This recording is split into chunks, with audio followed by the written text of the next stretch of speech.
Mutual फंडात गुंतवणूक करणं म्हणजे जत्रेतल्या मोठ्या पाळण्यात बसण्यासारखं झालंय. कधी मार्केटसोबत आपला पोर्टफोलिओ वर जाईल आणि कधी ध्यानीमनी नसताना तो धाडकन खाली येईल याचा अंदाज येईना झालाय, विशेषतः नव्यानं गुंतवणूक सुरू केलेल्या गुंतवणूकदारांना. म्हणजे मार्चमध्ये मंदीचं मळप जाऊन तेजीचे वारे वाहत आहेत असं वाटत असतानाच नवीन आर्थिक वर्षाच्या पहिल्याच दिवशी बाजारानं परत आपटी खाल्ली आहे. अशा सगळ्या परिस्थितीत पेशन्स कसा राखायचा या सगळ्याविषयी माहिती घेऊया या एपिसोडमध्ये.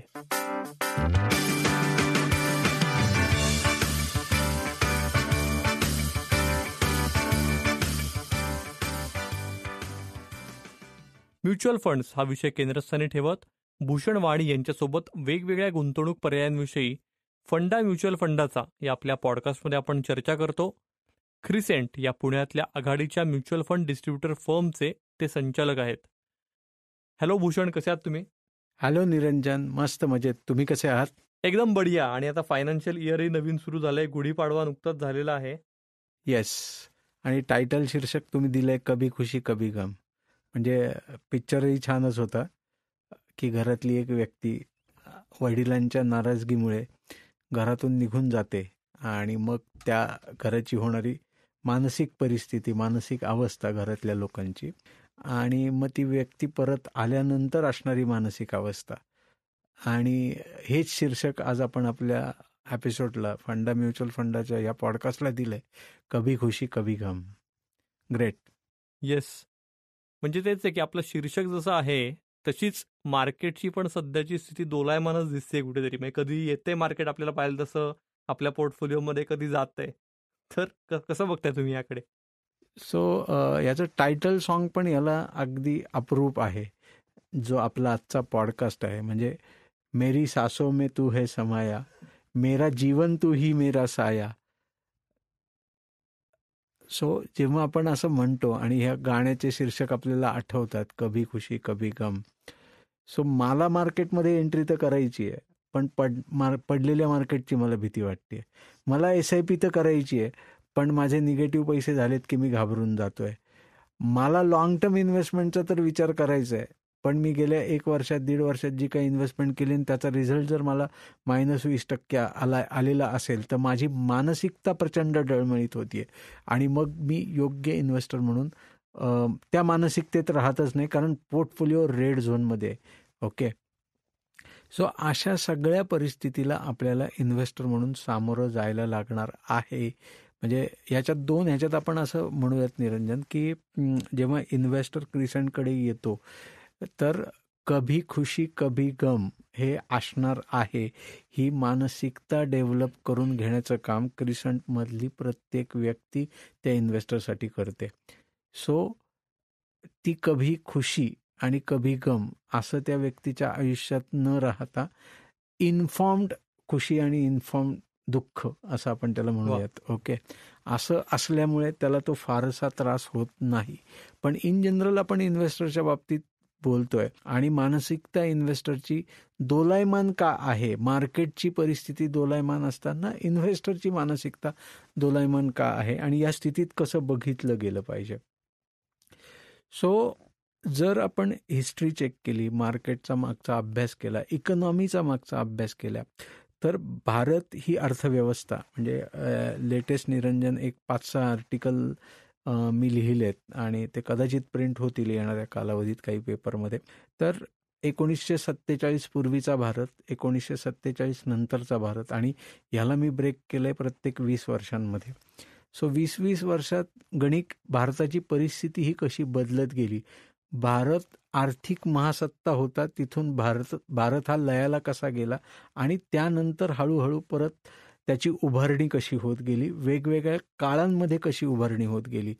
सो हे का मी इथे नमूद करण्याचा प्रयत्न करतोय, कारण परिस्थिती दोलायमानच होती आणि ती आज देखील आहे, जर आपण ओव्हरऑल मार्केट बेसचा किंवा इकॉनॉमीचा विचार केला तर. कारण ह्याचं आणखीन एक महत्त्वाची गोष्ट असं मला इथे नमूद करावीशी वाटते, की जेव्हा मी करिअरला सुरुवात केली 2003 साली या क्षेत्रामध्ये, तेव्हा हार्डली मला वाटतं बोटावर मोजण्या इतक्या, म्हणजे 150 ते 200 कंपन्या या लिस्टेड कंपन्या होत्या. आज जर हाच बेस 8,500-9,000 कंपन्यांचा, लिस्टेड कंपन्यांचा झालेला असेल तर हा बेस वाढला आहे. म्हणजे इथे दोलायमान परिस्थिती आहे का, तर नक्की आहे. पण आपल्याला अवेलेबल असणारे गुंतवणुकीसाठीचे पर्याय हे वाढलेले आहेत, हे मला इथे नमूद करायचं आहे. सो जेव्हा हे पर्याय वाढलेले आहेत, ह्याच्यात कॉम्पिटिशन वाढलेली आहे, तर कॉम्पिटिशन सांभाळताना, आणि ही जीवघेणी कॉम्पिटिशन आहे, आणि आपण जगाशी ट्रेड करतोय किंवा जगभरातल्या प्रॉडक्टला इंडियात आणतोय किंवा आपले प्रॉडक्ट बाहेर देण्याचा प्रयत्न करतोय. सो व्यवसाय वृद्धी ही हळूहळू वेगवेगळ्या माध्यमातून होतीये. सो हे सगळं घडताना जगाच्या आर्थिक पटलावर, जगाच्या आर्थिक परिस्थितीचा परिणाम हा भारतीय अर्थव्यवस्थेवर असणारच आहे. सो मग जर 2020 पासून ऑलमोस्ट 2024च्या शेवटापर्यंत, म्हणजे 20, 21, 22, 23, 24 पूर्ण 5 वर्ष जर मार्केटने एक साईड रॅली दिलेली असेल, मार्केट सलग वर गेलेलं असेल, आणि जर सप्टेंबर 24 पासून आत्तापर्यंत फारशी पॉझिटिव्ह परिस्थिती नाही किंवा पडतानाच मार्केट आपल्याला दिसतंय, तर त्याला आपण दोलायमान परिस्थिती म्हणायची का? आणि 5 महिन्यांचा पिरियड वर्सेस 5 वर्षांची रॅली, हेच आपल्या इन्व्हेस्टमेंटमधलं दोलायमानता आहे का? तर याचं उत्तर नाही असं आहे, निरंजन. सो प्लीज विचार करताना, जरी आपण मागच्या 6 महिन्यांपूर्वी, वर्षभरांपूर्वी, 2 वर्षांपूर्वी इन्व्हेस्टमेंट केलेली असेल आणि ही दोलायमान परिस्थिती आपल्यासमोर असेल, तर यात धन्यता माना, असं मी या प्रत्येक लेटेस्ट इन्व्हेस्टमेंट केलेल्या व्यक्तीला सांगेल. का धन्यता माना? कारण मी जवळून बघितलंय, निरंजन, की 2008 साली, म्हणजे जेव्हा मला ह्या करिअरमध्ये 5 वर्ष झालेली होती, आणि 21,200चा सेन्सेक्सचा इंडेक्स हा अचानकपणे गडगडत 8 ते 9 महिन्यांमध्ये 7,500-8 हजार येताना बघितला, तर तेव्हा हे कळत होतं की मार्केट पडतंय. लेमन ब्रदर्स क्रायसिस आहेत किंवा सब प्राईम क्रायसिस आहेत, हे सगळं वाचून कळत होतं. पण इतक्या वेगानं ते घडत होतं, आणि आर्थिक सुबत्ता देखील स्वतःजवळ नव्हती. सो लावायचे पैसे तर होते, पण पैसे जवळ नव्हते. सो आज परत तीच परिस्थिती येताना दिसतीये. ओके, म्हणजेच दोलायमान परिस्थिती. आता तेवढा सेन्सेक्स किंवा तेवढं निफ्टी करेक्ट होणार आहे का, किंवा मार्केट तेवढंच वेगानं खाली येणार आहे का, ह्याची उत्तरं कोणाकडेच नाहीत.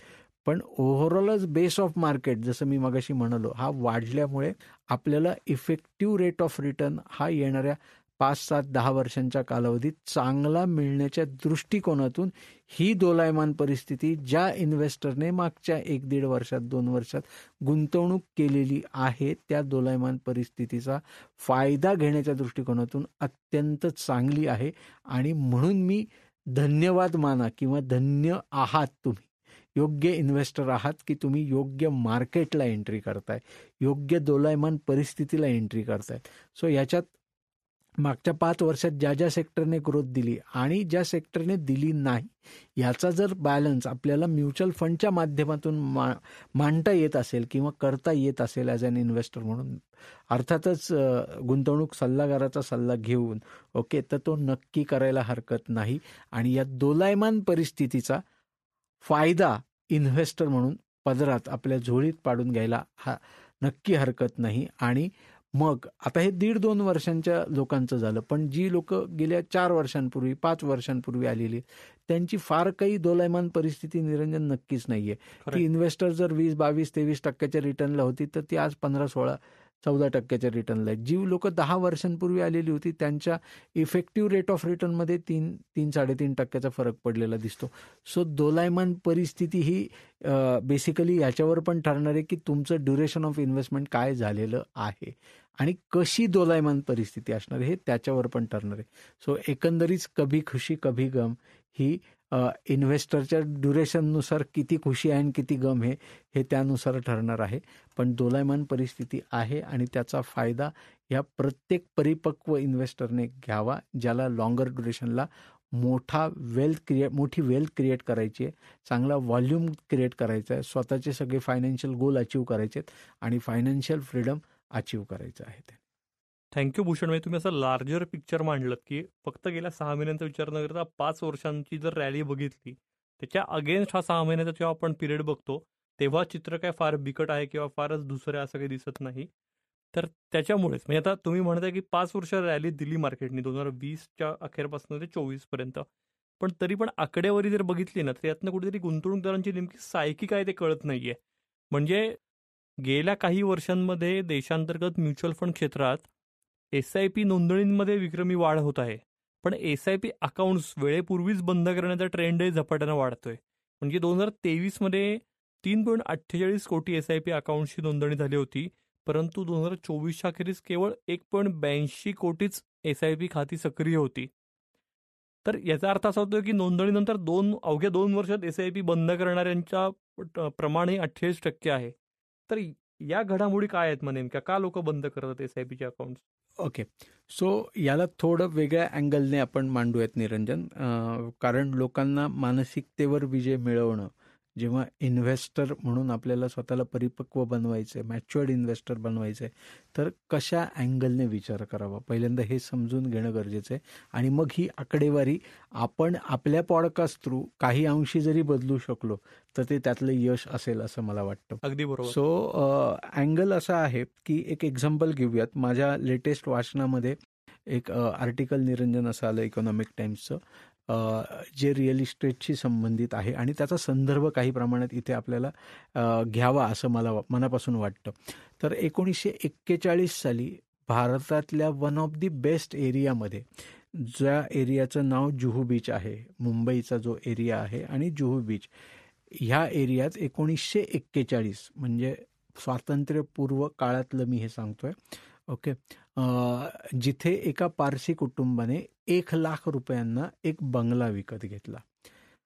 आता ही रिअल इस्टेटची इन्व्हेस्टमेंट आहे. आता तुम्ही पटकन म्हणाल ह्याचा SIPशी काय संबंध, पण ते आपण पुढच्या म्हणजे येणाऱ्या उत्तरात त्याला डिटेलमध्ये समजून घेऊयात. तर 1,00,000 रुपयांना बंगला विकत घेतला. आज त्या बंगल्याची किंमत 1,500 कोटी रुपये इतकी आहे.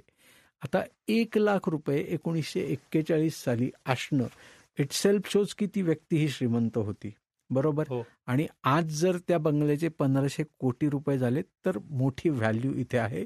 आणि व्हॅल्यू ऐकताना किंवा 1,500 कोटी असा आकडा जेव्हा समोर पटकन येतो तेव्हा आपल्याला असं वाटतं वाव किती पैसे वाढलेत. परंतु हेच जर आपण कम्प्युटरच्या एक्सेलवर मांडलं किंवा याला rate of return, compounded annually growth of return या अर्थाने जर समजून घेतलं तर हा साधारण 9-9.5% वार्षिक परतावा आहे.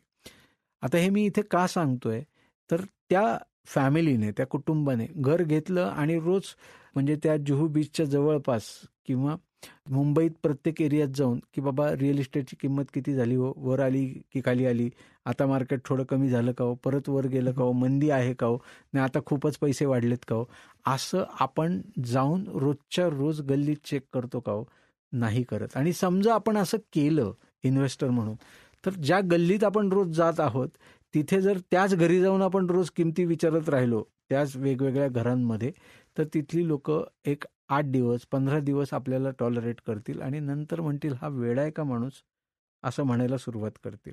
ओके. हेच जर आपण सोन्यामध्ये जर रेग्युलर भिशी लावली दर महिन्याची आणि ती भिशी लावल्यानंतर बाबा आज 88,000 रुपये रेट, मग उद्या काय 87,950, परवा काय 87,000, मग लगेच चौथ्या दिवशी काय परत 88,000, असं आपण रोज उठून बघतो का हो, तर नाही बघत. तर माझी कळकळीची विनंती प्रत्येक SIP इन्व्हेस्टरला आहे की आज मी इन्व्हेस्टमेंट म्हणजे गेली 2 वर्ष 3 वर्ष कदाचित मी इन्व्हेस्टमेंट करतोय आणि मला माझ्या इन्व्हेस्टमेंटमध्ये SIP इन्व्हेस्टर म्हणून फारसा नफा दिसत नाही, सिंगल डिजिट रिटर्न दिसतात किंवा निगेटिव्ह रिटर्न दिसतात. तर मी रोज उठून त्याच्यात बघून आज NAV एवढ्या पर्सेंटने वर गेला किंवा आज NAV काही पर्सेंटने खाली आला, असं जर रोज रोज रोज रोज रोज रोज उठून बघत असेल आणि मला स्वतःला त्रास करून घेत असेल आणि कभी खुशी कभी गम मधला फक्त गमच माझ्याजवळ येत असेल आणि मी स्वतःला दुःखीत कायम ठेवत असेल, तर मी योग्य इन्व्हेस्टर नाही किंवा माझी मानसिकता लॉंग टर्म इन्व्हेस्टमेंटची नाही. आणि मग ज्यावेळी हा असा आकडा समोर येतो की 48% लोकांनी SIP जर कॅन्सल केली, हा आकडा नक्कीच तुम्ही काही वाचनांती घेतलेलं हो असेल. ॲम्फी असोसिएशन ऑफ हो म्युच्युअल फंड हो इन इंडिया हे पण हे आकडे देतं.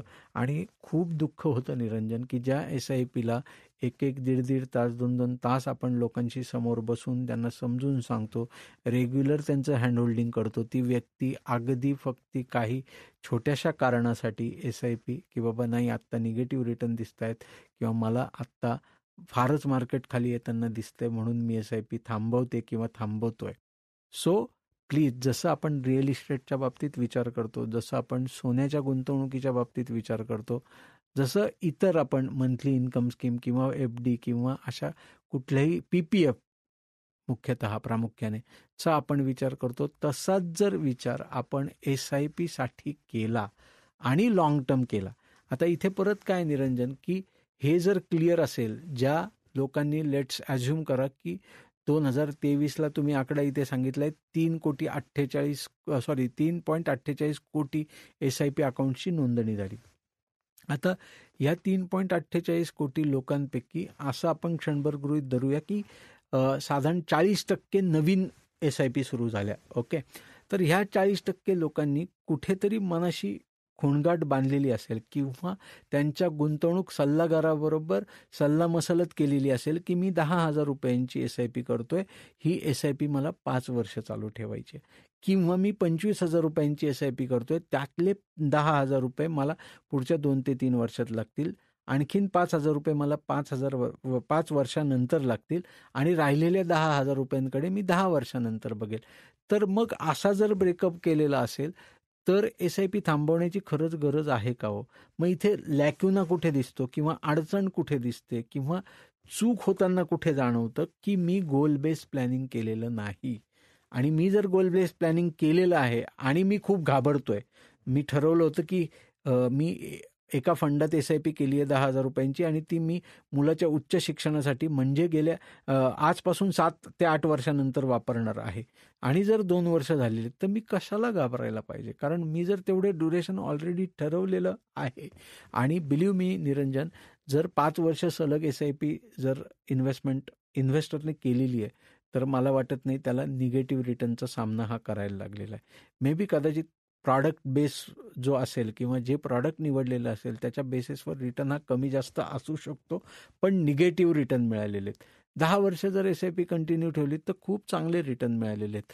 सो मग मला इन्व्हेस्टर म्हणून विचार करताना आणि ज्या SIPचा कायम दाखला दिला जातो आणि आज एवढ्या मोठ्या प्रमाणावर सेफ नावाने, सेफ है तो सेफ हो है असं आपण जे ऐकतो जाहिरातींमधून सुद्धा, तर हे सगळं करताना मला जेव्हा SIP थांबवण्याची गरज वाटते तेव्हा मी स्वतःला परिपक्व इन्व्हेस्टर आहे असं नक्कीच म्हणू शकत नाही. कारण तेच मी रिअल इस्टेटचा होम लोनचा हप्ता भरताना मी असं कधी म्हणतो का हो निरंजन, की मी 50 लाख रुपयांना घर घेतलं होतं, आज 5 वर्ष झालेली आहेत, आत्ता फक्त त्याची किंमत 52 लाख रुपये किंवा 48 लाख रुपये, पण मी हप्ताच भरणार नाही, हं. असं कधी मी म्हणतो का हो? मी नाही म्हणू शकत, कारण त्या केसमध्ये मी बँकेकडून लोन घेतलेलं आहे. आणि जरी माझ्या घराची किंमत वाढली नाही, कारण जर मग लोन घेतलेलं आहे आणि त्याला तुम्ही व्याज देताय, 8.5-9% व्याज देताय, म्हणजेच तुम्ही इंटरेस्ट पे करताय आणि ॲट दी सेम टाईम तुमच्या घराची व्हॅल्यू देखील वाढलेली नाही, म्हणजे इन नेट शेल तुमच्या हातात ॲप्रिसिएशन पर से काहीच नाही, तरी तुम्ही तिथे कंटिन्यूज राहता ना, की लगेच तुम्ही ते घर विकता, मग दुसऱ्या एरियात शोधता आणि मग तिकडे परत नवीन EMI लावून घेता. असं सहजासहजी आपण इन्व्हेस्टर म्हणून करत नाही. तर तसंच आपण SIPला विचार करावा असं माझं प्रत्येक SIP करणाऱ्या इन्व्हेस्टरला कळकळीची विनंती आहे. त्यामुळे मार्केट हे वरखाली होत राहणार आहे आणि मार्केट हे कायम इकॉनॉमीला धरून चालतं, हे आपण कायम आपल्या पॉडकास्टमध्ये सांगत आलेलो आहोत निरंजन. आणि इंडिया लँड ऑफ ऑपॉर्च्युनिटी ही नक्की आहे. सो येणाऱ्या कालावधीत आजपासून 5, 10, 15, 20 वर्ष इंडिया ही वेगानं ग्रो होणारी आहे. सो ह्याच्यावर विश्वास ठेवा आणि कृपया स्वतःच्या SIP वेगानं थांबवण्याचा प्रयत्न करू नका. जी SIP म्हणजे आणखीन एक इथे उदाहरण निरंजन देईल मी, की 2008 साली क्रिसंटकडे 1 कोटी रुपयांच्या SIP होत्या जानेवारी 2008ला. नोव्हेंबर 2008 मध्ये ह्या SIP 35 लाखांवर आल्या. 65 लाख रुपयांच्या SIP बापरे. कॅन्सल झाल्या. आता आम्ही देखील त्यावेळी त्या थांबवू शकलो नाही. याचं कारण मला स्वतःला करिअरमध्ये 5 वर्ष झालेली होते. फार गाठीशी अनुभव नव्हता आणि इन्व्हेस्टरच्या बिहेवियरवर कंट्रोल ठेवण्या इतपत अनुभव तर नक्कीच नव्हता. सो मग असं सगळं घडताना ज्या 35 लाखांच्या निरंजन SIP कंटिन्यू राहिल्यात आणि ज्या आजही काही प्रमाणात कंटिन्यू आहेत, त्या लोकांचा रेट ऑफ रिटर्न जर बघितला तर तो घसघशीतच दिसतो after today's correction of the market. Okay. Where as March 2020 ते एप्रिल 2020 या पिरियडमध्ये किंवा मे 2020 या 2-2.5 महिन्यांच्या पिरियडमध्ये जेव्हा लॉकडाऊन होतं, कडकडीत लॉकडाऊन होतं आणि आम्ही घरी बसून होतो, आम्ही म्हणजे आपण सगळेच. ओके. त्यावेळी आम्ही 48-49 लाख रुपयांच्या SIP नव्यानं ॲड केल्या. SIP कॅन्सलेशन झाल्या नाही. हार्डली 1% झालं असेल, पण हार्डली, फारच अगदी पेमेंटच थांबलंय, सॅलरीज येत नाही, असं ज्यांची अगदीच अवस्था होती त्याच लोकांचं तसं घडलं. सो 2 परिस्थितीमधला तुम्हाला फरक मला का सांगायचा आहे की त्यावेळी आमची पण मॅच्युरिटी, कन्सल्टंट म्हणून मॅच्युरिटी किंवा फायनान्शियल अवेअरनेस आम्ही खूप मोठ्या प्रमाणावर केल्यामुळे तो कॉन्फिडन्स आणि मार्केट पडण्याचा ट्रेंड याचा अभ्यास की मार्केट का पडतं, 2008चं करेक्शन याचा पूर्ण अंदाज, अभ्यास हा जवळून केल्यामुळे, म्हणजे तेव्हा फायनान्शियल क्रायसिस होते, 2020ला हेल्थ क्रायसिस होते. सो असे क्रायसिस हे काळाच्या ओघात भविष्यात देखील येत राहतील आणि म्हणून आपण आपली SIP आपण जर मध्येच बंद केली, जर आपण जो काही ड्युरेशन त्याच्यासाठी ठरवलं आहे त्या काळापुरतं आपण पूर्ण इन्व्हेस्टेड जर राहिलो नाही, तर आपण आपल्या रिटर्न ऑन इन्व्हेस्टमेंटवर, आपण आपल्याला तयार होणाऱ्या व्हॅल्यूवर कसा मोठा परिणाम करून घेऊ शकतो आणि जर पडलेल्या मार्केटमध्ये जर ती कंटिन्यू नसेल तर खूप मोठा फटका आपण खाणार आहोत. आणि हे होऊ नये म्हणूनच माझं ह्या 48% SIP कॅन्सल करणाऱ्या लोकांना कळकळीची विनंती आहे की कृपया हे कॅन्सलेशन थांबवा, हे करू नका. आपली SIP कंटिन्यू राहील, आपला कॅश फ्लो व्यवस्थित असेल तर आपली SIP कंटिन्यू राहील याची काळजी घ्या. कारण इंडियाची जशी ग्रोथ होणार आहे, मार्केट म्हणून जसे आपण वाढणार आहोत तशीच आपली मार्केटची पत ही वाढणार आहे. म्हणजे ह्याच्यात मला अजून असंही सांगावंसं वाटेल निरंजन की बाबा जेव्हा मुडी नावाची संस्था आहे, जेव्हा बाबा इकरा नावाची संस्था आहे, जेव्हा मॉर्गन स्टॅनले नावाची संस्था आहे की यांना इंडियावर जर पॉझिटिव्ह रिझल्ट किंवा पॉझिटिव्ह थॉट देता येतो आणि त्यांना क्लिअर पिक्चर दिसतंय की इंडिया किती टक्क्याने ग्रो होती, येणाऱ्या कालावधीत 5, 6, 7, 8% इंडियाची ग्रोथ ही कशी होऊ शकते, हे ते कुठेतरी पिनपॉईंट डिटेल थॉट ते त्याच्यावर देत आहेत. तर भारतीय इन्व्हेस्टरने, SIP इन्व्हेस्टरने अगदी ही माहिती जरी त्याच्यापर्यंत पोहोचत नसेल तर बेसिक हा थॉट द्यायला नक्की हरकत नाही की इंडिया ग्रो ही व्यवस्थित होती आणि वेगवेगळ्या सेक्टरमध्ये होतीये. तर हात जोडून नम्र विनंती त्या 48% इन्व्हेस्टरला की आज पुन्हा नव्यानं स्वतःच्या SIPकडे बघा आणि ती परत सुरू होईल याची काळजी घ्या. नक्कीच. तुम्ही आता बोलताना जे सांगितलं नाही, आपण हा विषय तो डिस्कस करतो की गुंतवणूकदारांची सायकी, त्यांची मानसिकता नेमकी काय आहे. तर म्हणजे आपण आता गेल्या 6 महिन्यांचा स्पेसिफिकली विचार करूया की 26 सप्टेंबर 2024 या दिवशी 85,930 या विक्रमी टप्प्यावर सेन्सेक्स होतं आणि तेव्हा अर्थातच ज्यांनी सुरू केली असेल गुंतवणूक तर त्यांना ते सगळं रोजी पिक्चरच दिसत होतं. त्यानंतर सातत्यानं करेक्शन होत 2 मार्च 2025ला 72,633 या निचांकी पातळीला मार्केट गेलं. मग त्यानंतर पुढच्या 3च आठवड्यात परत 26 मार्च 2025ला मार्केट 78,167 पॉईंट्सवर बंद झालं. म्हणजे हा जो चढ उतार आहे, म्हणजे तेजी मंदीचे फेरे आहेत, तर हे कुठेतरी सामान्य गुंतवणूकदारांना कळत नाहीये असं दिसतंय तुम्हाला?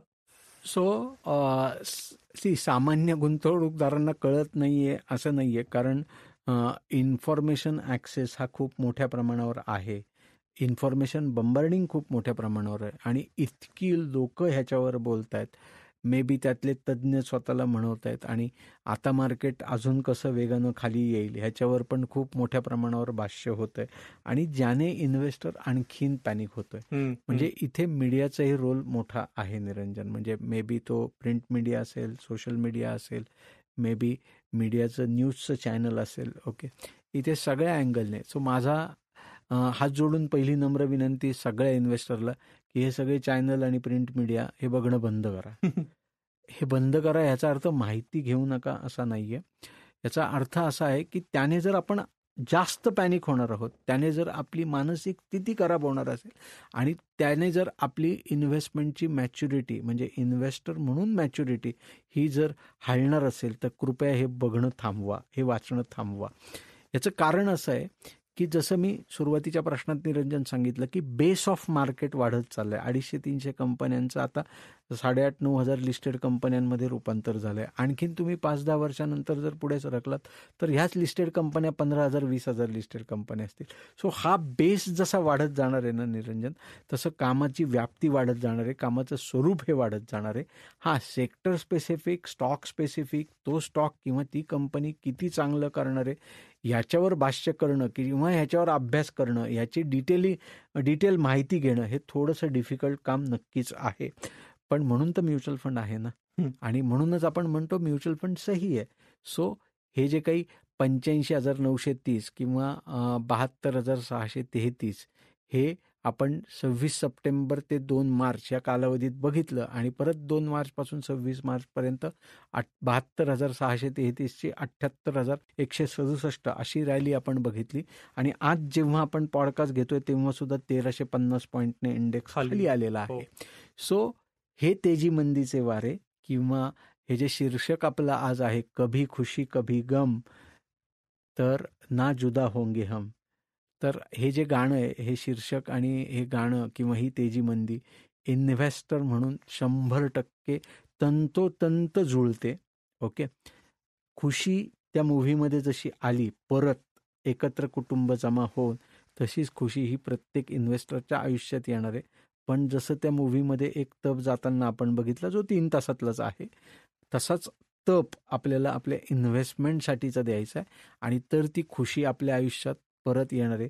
तोच 85,930चा इंडेक्स आपल्याला दिसणार आहे. आणि ज्या इन्व्हेस्टरने ह्या सेन्सेक्सला 85,390 या एक्झॅक्ट सेन्सेक्सला जर गुंतवणूक सुरू केलेली असेल तर त्याच्या इतका भाग्यवान इन्व्हेस्टर कोणीच नाही निरंजन, असं मला वाटतं. कारण मी इन्व्हेस्टमेंटला सुरुवात केली आणि मार्केट करेक्ट व्हायला लागलं. मला अपेक्षित असणारे मॅक्झिमम युनिट मी SIPच्या माध्यमातून व्यवस्थित ॲलोकेट करतोय आणि जी इन्व्हेस्टमेंट मी माझ्या मुलांच्या उच्च शिक्षणासाठी किंबहुना माझं रिटायरमेंट प्लॅनिंगसाठी किंबहुना माझ्या वर्ल्ड टूरसाठी किंवा कदाचित उद्या माझ्या 5 वर्षाच्या मुलीने 15-20-25 वर्षानंतर स्वतःचं स्टार्टअप सुरू केलं तर त्याच्यासाठी, अशा कुठल्याही फायनान्शियल गोलसाठी जर मी त्याची नोंदणी केलेली असेल किंवा त्याच्याबद्दलचा विचार करून इन्व्हेस्टमेंटला सुरुवात केलेली असेल तर स्वतःला धन्य माना, धन्यवाद द्या की तुम्ही योग्य प्रॉडक्टमध्ये आहात. खुशी जरी आज नसली आणि गम जरी जवळ असलं तरीही आपल्याला लवकरच खुशी आपल्या आयुष्यात परत येणार आहे आणि कभी खुशी कभी गम याचा आनंद आपण आपल्या आयुष्यात अत्यंत व्यवस्थित घेणार आहोत. सो डेफिनेटली काळजीचं कारण नाही. 85,930चा इंडेक्स जरी आज 78,167 जो 26 मार्चला दिसत असला आणि आपण पॉडकास्ट रजिस्टर करताना आणखीन तो जर 1,000-2,000 पॉईंट खाली जरी असला आणि आज खुशीचं रूपांतर दुःखात जरी झालेलं असलं तरी परत मी म्हणतो तसं स्वतःला धन्य माना. कारण मला स्वतःला जेव्हा मी इन्व्हेस्टर म्हणून प्रोजेक्ट करतो, म्हणजे मला कन्सल्टंट म्हणून वजा करा निरंजन, इथे मी इन्व्हेस्टर म्हणून स्वतःला त्या बकेटमध्ये जेव्हा ठेवतो. आणि 2003 साली जेव्हा मी पहिल्यांदा इन्व्हेस्टमेंटला सुरुवात केली, 2008 आलं, तेव्हा मी खरंच धन्य इन्व्हेस्टर होतो, पण माझ्याकडे पैसे नव्हते. आज तो कॅश फ्लो आहे, त्यामुळे मी खरंच ती धन्यता मानतो. आणि म्हणूनच असे सगळे इन्व्हेस्टर ज्यांचा कॅश फ्लो ज्यांना अलाउ करत असेल, ही व्हॉलॅटिलिटी ज्यांना दिसत असेल, त्यांनी वेगानं पैसे लावा. हां, ते स्टॅगर्ड मॅनरमध्ये लावा, म्हणजेच SIP कंटिन्यू ठेवा. टॉपअप SIP करा. त्या टॉपअप SIPने तुमचा 20 वर्षांचा गोल हा कदाचित 15च वर्षात अचीव्ह होणार आहे. 15 वर्षांचा गोल हा 10 वर्षात अचीव्ह होणार आहे. 10 वर्षांचा गोल हा कदाचित 7 वर्षात अचीव्ह होणार आहे. सो हे ड्युरेशन आपलं गोलचं आपणच कमी करणार आहोत, जेणेकरून आपल्या फायनान्शियल फ्रीडमची गुरुकिल्ली ही यशस्वीरित्या आपण लवकर अचीव्ह करण्यात यश प्राप्त करणार आहोत. आणि त्याच्यासाठी ह्या कभी खुशी कभी गम मधला कभी गम हा पार्ट अत्यंत महत्वाचा आहे. खरंय. म्हणजे ते तुकोबा जे म्हणलेले आहेत, की सुख जवा एवढे, दुःख पर्वता एवढे. तर हे अगदी शब्दशः जरी नाही आपण घेतलं, तरी दुःख हे पार्ट अँड पार्सल आहे. दुःख येस. आहे म्हणून सुखाची किंमत आहे. आणि म्हणूनच आपण काय म्हणतो ना, की growth is permanent, correction is temporary. खरंच आहे. येस, पुढे जाऊया आपण. म्हणजे झिरोदाचे संस्थापक आणि सीईओ नितीन कामत यांनी शेअर बाजारातील अनिश्चिततेच्या काळात गुंतवणूकदारांना सल्ला देताना सिस्टमॅटिक इन्व्हेस्टमेंट प्लॅन अर्थात SIP मधली गुंतवणूक करणं थांबवणं हे अतिशय चुकीचं आहे, अयोग्य आहे असं म्हटलंय. तुमचाही असाच सल्ला दिसतोय मला वाटतं गुंतवणूकदारांना. सो सल्ला नक्कीच सेम आहे निरंजन. फक्त मी इथे काही मुद्दे ॲड करू इच्छितो. ती ह्याच्यात कसं आहे, की जर मी SIP चालू ठेवली आहे आणि मी SIP करतोय गेली कित्येक दिवस किंवा मी SIP थांबवली आहे, तर एक तर आधी ती पहिले चालू करा. ओके, कुठेही मनात किंतु परंतु न ठेवता. At the same time me SIP continue ठेवलेली आहे. म्हणजे मला माहिती आहे की माझ्या आयुष्यात कभी खुशी ही येणारच आहे आणि मी SIP कंटिन्यू ठेवली आहे.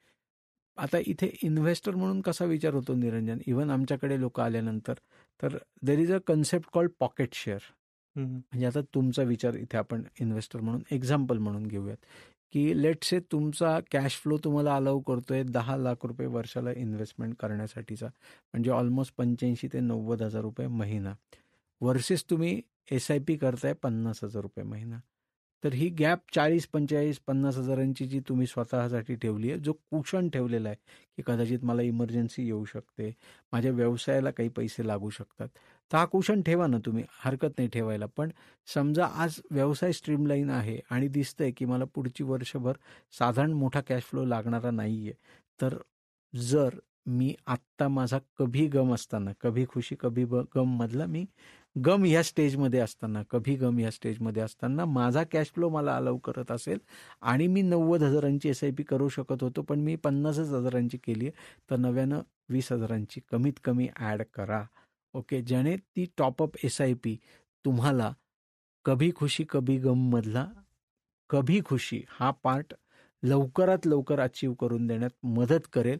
म्हणजेच SIP थांबणं तर हे 100% अयोग्य आहेच, ती चालूच ठेवली पाहिजे. पण जर आपल्या रुटीन कॅश फ्लोमध्ये जर आपल्याला फोकस थोडासा वाढवून किंवा तो कॅश फ्लो व्यवस्थित रिॲडजस्ट करून जर ॲडिशनल टॉपअप SIP करणं शक्य आहे, तर ती केलीच गेली पाहिजे.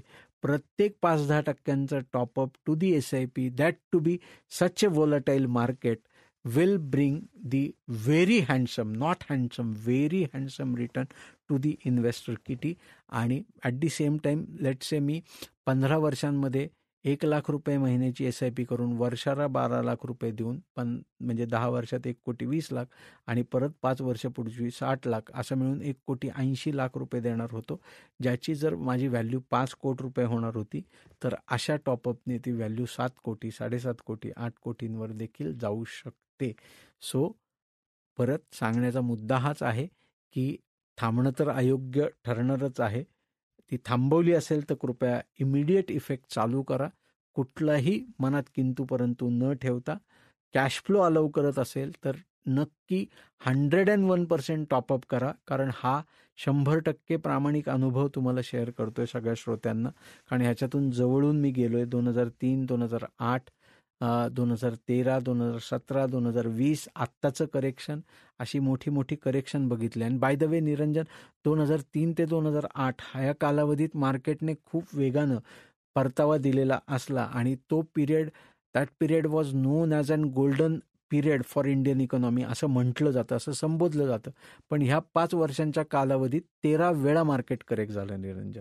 ओके, तर हे खूप कमी लोकांना माहिती आहे. पण आता या 13 करेक्शन, आणि छोटी छोटी करेक्शन होती, पण या 13 करेक्शनमध्ये ज्या ज्या व्यक्तीने SIP कंटिन्यू ठेवली, पॉज केली नाही, त्याला मिळणारा परतावा व्हर्सेस पॉज केलेल्या लोकांना मिळणारा परतावा याच्यात कैक पर्सेंटचं तफावत ही आपल्याला जाणवते. आणि सो म्हणूनच एकंदरीत झिरोदाचे संस्थापक नितीन कामत जे सांगतात त्या मताशी मी 100% सहमत आहे. आणि त्यात मी पुढे जाऊन हाही सल्ला देतोय की नुसतंच SIP थांबवून काही होणार नाही, SIP तर कंटिन्यू ठेवाच, पण कॅश फ्लो अलाउ करत असेल त्यानुसार SIPचा टॉपअप ह्याचा नक्की विचार करा. तुमचं उदाहरण मी दिलेलंच आहे ऑफिसला, तर आज संध्याकाळीच फोन करायला सांगतो आणि तुमची टॉपअप SIP घ्यायला सांगतो. नक्कीच आपण यावर बोलूया हा एपिसोड झाल्यावर. येस. तर आता समस्त गुंतवणूकदारांच्या एक जिव्हाळ्याचा प्रश्न, की हे जे सध्याचे गमचे वारे आहेत ते जाऊन खुशीचे दिवस कधी येणार, यासाठी आणखी किती काळ वाट पाहावी लागेल? सो म्हणजे ह्या प्रश्नाला उत्तर देणं तसं कठीण आहे निरंजन, पण आपण थोडं आकड्याच्या स्वरूपात समजून घेऊयात आणि काय होऊ शकतं ह्या पॉझिटिव्ह अँगलने विचार करूयात. एक तर मार्केटचा फुगवटा, म्हणजे जे आपण मागे बोललो होतो की 4 ट्रिलियनची इकॉनॉमी. ओके, आणि आपण $4.79 ट्रिलियन जर आपलं ओव्हरऑल मार्केट कॅप होतं 26 सप्टेंबरला, आणि ते खाली येत येत 4.25 लाख कोटीचं झालं आणि आता परत ते जवळपास जाताना दिसतंय. असं जर होत असेल तर साधारण आपण काही प्रमाणात करेक्ट झालेलो आहोत मार्केट म्हणून.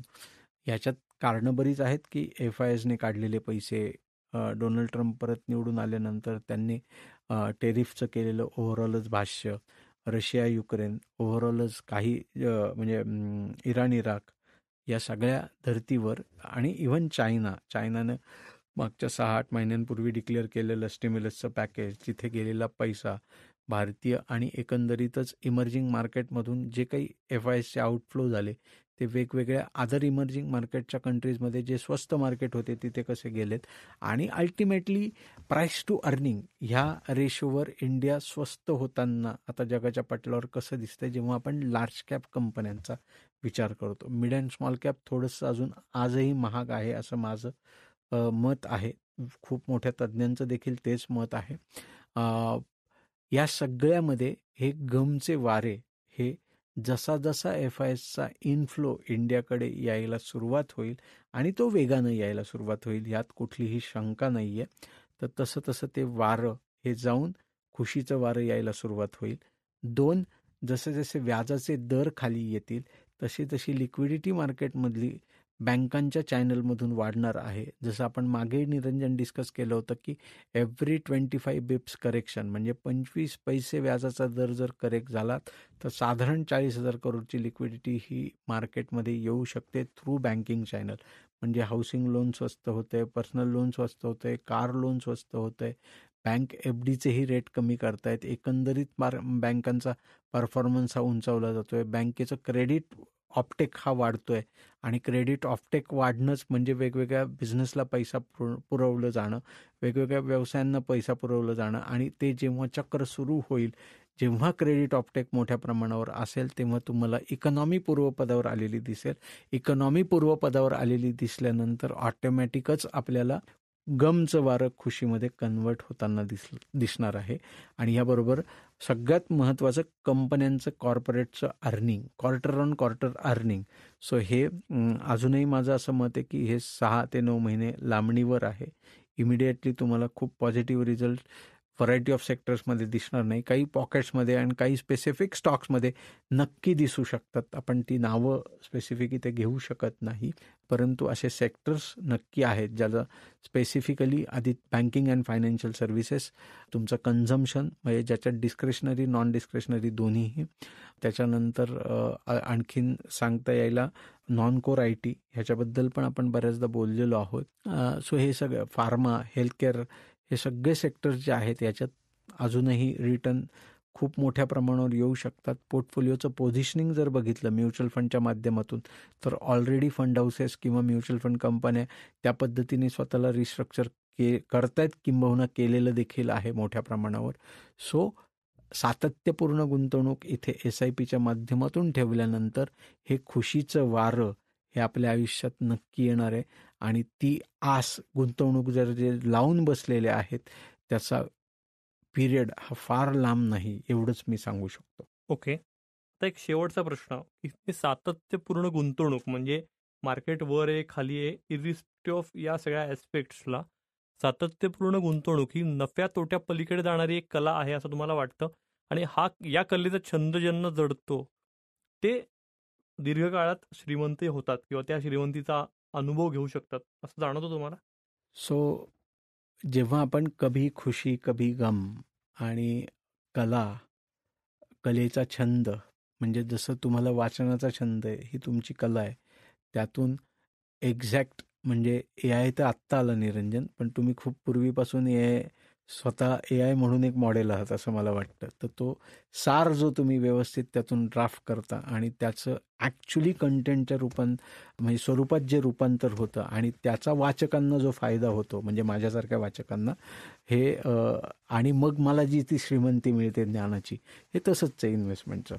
सो जेव्हा आपण मी तुमचं उदाहरण याच्यासाठी घेतलं कारण तुम्ही सातत्यपूर्व ते काम करता आणि मी सातत्यपूर्व जर तुमचा लीडर असेल तर ऑटोमॅटिकली माझ्या ज्ञानात ती श्रीमंती जाणवणार आहे. ओके. आणि ते अलंकारिक शब्द बोलण्यात दिसणार आहेत, ते अलंकारिक शब्द कदाचित माझ्या लिहिण्यात दिसणार आहेत. म्हणजे आमच्या एका कॉन्फरन्समध्ये म्हणजे नेटवर्क FP नावाची संस्था आहे निरंजन, आणि मला कायम ते वाक्य स्मरणात अशा अर्थाने राहिलं आहे की ते साधिकजी जे आहेत ते कायम म्हणतात, write what you do and do what you write. वा. ओके. सो जे लिहिताय त्या पद्धतीने वागा आणि जे वागताय त्या म्हणजे जे वागताय त्या पद्धतीने लिहित राहा. ओके. ज्याने तुमच्या आयुष्यात इफेक्टिव्हली तुम्ही आणखीन वर सरकू शकाल, ती एक ग्रोथ तुम्हाला दिसू शकेल. आणि जेव्हा आपण सातत्यपूर्ण गुंतवणूक असं जेव्हा म्हणजे याला मी तो संदर्भ जो दिला आणि त्याला कलेचा संदर्भ म्हणजे आर्ट, गुंतवणूक ही एक आर्ट आहे, कला आहे. आणि ती कला जी व्यक्ती वेडी असते ना निरंजन, ज्याला त्या कलेचा छंद असतो, त्याचीच हिस्ट्री बनते आणि त्यालाच जग ओळखतं. म्हणजे याचं आणखीन एक उदाहरण मला इथे बालकवींचं द्यायला आवडेल. म्हणजे त्र्यंबक बापूजी ठोंबरे यांना आपण बालकवी असं म्हणतो. सो कला काय असते बघा, की व्यक्तीचा मृत्यू हा रेल्वे ट्रॅकवर कविता करताना यावा आणि ती व्यक्ती कविता करताना पूर्ण भान हरपलेली असते की बाजूने आपल्या रेल्वे येते, आपण त्या ट्रॅकवर बसून कविता करत आहोत आणि आपण पूर्ण भान हरपलेलो आहोत आणि आपला मृत्यू होतोय याचं भान देखील त्याला राहत नाही. इतकं स्वतःला झोकून देणं म्हणजे स्वतः कला अंगी जोपासणं. सो सातत्यपूर्ण गुंतवणूक ही जेव्हा आपण अंगी जोपासतोय आणि त्याला आपण कला म्हणतोय, सो बिहेवियरल सायन्स आहे ह्याच्या मागे. सो मी सायन्सची व्याख्या जी नेहमी कदाचित तुम्ही माझ्या सेशनमध्ये ऐकली असेल निरंजन, की science is a systematic body of knowledge which studies cause and effect relationship between the areas of study, and if any knowledge to get the status of science it must be organized. आणि ते organise तेव्हाच होतं जेव्हा ते consistently त्याचा result चांगला असतो किंवा ते कन्सिस्टंटली वापरलं जातं, तेव्हा ते ऑर्गनाइज्ड होतं. ओके. सो जेव्हा आपण गुंतवणुकीशी आपण शास्त्राला जोडतोय, गुंतवणुकीशी आपण कलेला जोडतोय, तेव्हा ती कला अशा पद्धतीने स्वतःच्या अंगी बाळगा. म्हणजे जर मी माउथ ऑर्गन वाजवायला शिकायला आज जर सुरुवात केली असेल किंवा मी शंखनाद वाजवायला आज सुरुवात केलेली असेल तर मला पहिल्याच दिवशी येणार आहे का हो? कदाचित मला तो शंख कसा पकडायचा आहे किंवा ती माउथ ऑर्गन कशी पकडायची इथपासून सुरुवात आहे. आणि मग हळूहळू मी कशी पकडायची आहे, ती कशी, तो शंख तोंडात कसा धरायचा आहे, त्यानंतर मग त्याच्यातून नक्की कुठल्या भागावर जोर दिल्यानंतर तो आवाज बाहेर येणार आहे, मी श्वास किती रोखून धरायचा आहे, या सगळ्या गोष्टी जितक्या महत्त्वाच्या आहेत. आणि मग मी एक चांगला शंखवादक होऊ शकतो किंवा एक चांगला माउथ ऑर्गन वाजवणारा व्यक्ती होऊ शकतो. ती कला ही माझी अशा पद्धतीने माझ्या अंगात भिनली जाणार आहे. तसंच मी कभी खुशी आणि कभी गम हे दोन्ही मार्केट सायकल जेव्हा माझ्या आयुष्यात असतील तेव्हा मी सातत्यपूर्ण गुंतवणूकदार स्वतःला संबोधू शकतो. आणि जेव्हा त्या पूर्ण ह्याच्यात मी स्वतःला झोकून देणार आहे तेव्हा मला खरा फायनान्शियल फ्रीडमचा रस्ता हा मिळणार आहे आणि तर कायमची खुशी माझ्या आयुष्यात असणार आहे, गम हे माझ्या आयुष्यातलं संपणार आहे. निरंजन, याचं उदाहरण देऊन मी इथे थांबवतो की ज्या व्यक्तीने आमच्याकडे 20 वर्षांपूर्वी गुंतवणुकीला सुरुवात केली, आजही तो इन्व्हेस्टर आहे. डेफिनेटली त्यांनी त्याच्या गोल्ससाठी काही पैसे काढलेत. रेग्युलर इंटरव्हलला ज्या वेळी मुलीचं उच्च शिक्षण होतं तेव्हा काढले, मुलीच्या लग्नासाठी काढलेत. आता घराची रिडेव्हलपमेंट आहेत तर त्याच्यासाठी कोटभर रुपये लागणारे होते ते पण काढले गेलेत. कार घ्यायची होती मध्यंतरी, त्याच्यासाठी पैसे काढले गेलेत. आज दोघेही नवरा बायको रिटायरमेंट झाल्यानंतर जे वर्षाच्या गाठी 2 देश, एक भारतातली डोमेस्टिक ट्रिप आणि एक इंटरनॅशनल ट्रिप, असं जे गेली 8-9 वर्ष करतायत तर ते सुद्धा त्यांना शक्य झालं. सो एकंदरीत त्यांचा इन्व्हेस्टमेंटची जर्नी ही सातत्यपूर्ण गुंतवणूकदार म्हणून पुढे आली आणि म्हणूनच हे सगळे गोल समाधानाने अचीव होताना दिसले आणि ते अचीव झाले. ॲज अ कन्सल्टंट म्हणून ज्याचं समाधान देखील आमच्याकडे आहे आणि त्याच्यात काही खारीचा वाटा हा आमचा आहे. सो सातत्यपूर्ण गुंतवणूकदार बना, कन्सिस्टन्सी इन्व्हेस्टमेंटमध्ये ठेवा, स्वतःला मॅच्युअर्ड इन्व्हेस्टर बनवा, ती कला अंगी जोपासा, म्हणजेच त्याचं येणारं फळ श्रीमंतीत तुम्हाला रूपांतर करेल आणि जी श्रीमंती लॉंग टर्मची असेल ती श्रीमंती तुमच्याकडून कोणीही हिरावून घेऊ शकत नाही. वा, फारच म्हणजे हे उत्तर संपून असं वाटत होतं, कारण तुम्ही खूप वेगवेगळ्या मुद्द्यांना स्पर्श केलात या उत्तरात असं मला वाटतंय. आणि मला तेच वाटतंय की सतत आपण चंचल असण्यापेक्षा किंवा असुरक्षित फील करण्यापेक्षा जर या मार्गावर आपण आलोय आणि जर SIP बरोबर आहे, ह्याचा जर विश्वास आपल्याला आहे, तर ते कंटिन्यू ठेवणं आणि त्याच्यावर विश्वास ठेवणं हेही तितकंच महत्वाचं आहे. नाहीतर मग सतत ते BP वर खाली होणं आणि त्याच्यात काही पॉईंट नाही. म्हणजे आणि ॲट दी सेम टाइम असमाधानी राहणं. म्हणजे निरंजन आणि मी मित्र आहे, आम्ही दोघांनी गुंतवणूक केली आणि निरंजनजींचा पोर्टफोलिओचं रिटर्न 20% आणि माझा 15%, तर मी पॅनिक का व्हायचं? काहीच गरज नाही ना पॅनिक व्हायची. आता निरंजनजी 20 वर्षे इन्व्हेस्ट करतायत, मला 10 वर्ष झाली आहे. तो रिटर्न आणि इन्व्हेस्टमेंटमध्ये फरक हा असू शकतो. सो कुठेही स्वतःला इनसिक्युअर्ड फील न करता ती मॅच्युरिटी ठेवून कंटिन्यू राहणं हे सातत्यपूर्ण गुंतवणुकीचं खरं यश आणि गमक आहे. अगदीच. याच नोटवर हा एपिसोड संपूया आपण. तर सगळ्या श्रोत्यांनाही या ठिकाणी अपील आहे की तुम्हालाही जर काही सल्ला पाहिजे असेल किंवा असं वाटत असेल की काही शंका आहेत, काही मार्गदर्शनाची आवश्यकता आहे, तर तुम्ही क्रिसेंटला हक्कानं संपर्क साधू शकता. त्यांचा नंबर आहे 9764125533. मी नंबर परत एकदा रिपीट करतो. नंबर आहे 9764125533. याशिवाय तुम्ही crescentmfd.com या त्यांच्या वेबसाईटलाही भेट देऊ शकता. हा एपिसोड आवडला असेल तर आमचा चॅनल नक्की लाईक करा, सबस्क्राईब करा आणि तुमच्या मित्रमैत्रिणींनाही याची लिंक नक्की शेअर करा. हा पॉडकास्ट तुम्ही Spotify, Apple podcast, Jio Saavn, गाना, ॲमेझॉन म्युझिक यासह क्रिसेंटच्या यूट्यूब चॅनलवरही मोफत ऐकू शकता. आत्ता आपण ऐकलात भूषणवाणी आणि निरंजन मेढेकर यांच्या आवाजात फंडा म्युच्युअल फंडाचा हा पॉडकास्ट.